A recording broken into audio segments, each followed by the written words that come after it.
Give me a minute to compose myself. Okay. What did you think of the game? Not a very good game. I'm not sure what it was like to watch it, from the stands or on television, but didn't seem like a very good game.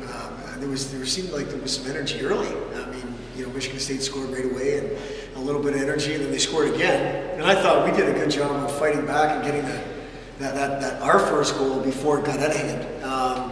But I just thought there was plays to be made from our side of things. There was plays to be made that we didn't make, and Michigan State outcompeted us tonight, no doubt about it. And unfortunately, a little bit of a typical situation for us so far this year. I have to say, it's interesting that you say you don't know what it was like. It was not the best game to watch, Yeah. actually. Yeah. I'm not sure I could say that Michigan State outcompeted you, but... Well, that's what we felt. I mean, we were just talking, we take pride in the way we compete and practice every day. And for the most part, we've competed pretty hard for a team with a record that would suggest maybe we don't compete all that hard. But, I just felt like tonight there was plays to be made and we didn't make them. And Hammond, if it wasn't, on a couple of occasions, I don't think Hammond had to, completely stand on his head, but I think on a couple of occasions he did a nice job of keeping it at 2-1, where you're one shot away. We weren't able to get that goal. What do you think contributed to that? I mean, if you came out flatter, well, not at the very beginning, but if you flattened as the game progressed and it's not your usual thing, what do you think was...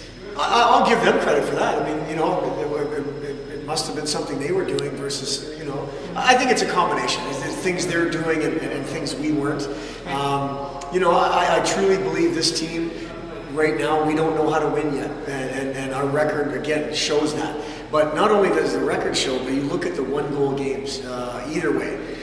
It just proves that we don't know what it takes to win yet. And tonight was another example that we needed somebody to step up and make a play. We had 2 periods to do it in a 2-1 game, and we weren't able to do it. What do you do to prepare for tomorrow night to make sure this doesn't happen again? We really don't change anything. I mean, again, we've been challenging them, and we've been, you're pleading, you're a nice guy, you're a hard guy. We've done it all. We've been through the gamut. This comes down to the 22 people that are on the road trip with us this weekend, believing that wasn't good enough, and they want to be part of the solution individually and then collectively.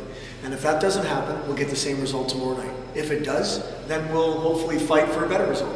There's going to be a lot of emotion running with Conley's last game. What are you going to tell your guys about on how to handle that? I'm really not going to tell them anything. That's something we can't control, and we always talk about that. There's going to be some good vibe in the building for Coach, and he deserves it, and hopefully that doesn't mean a blowout. But I don't want them to get every bounce, but obviously it's a culmination at home anyway of a pretty great career. And that's not something we're going to talk about. We'll honor the senior night by staying in the room a little bit extra, like we always do.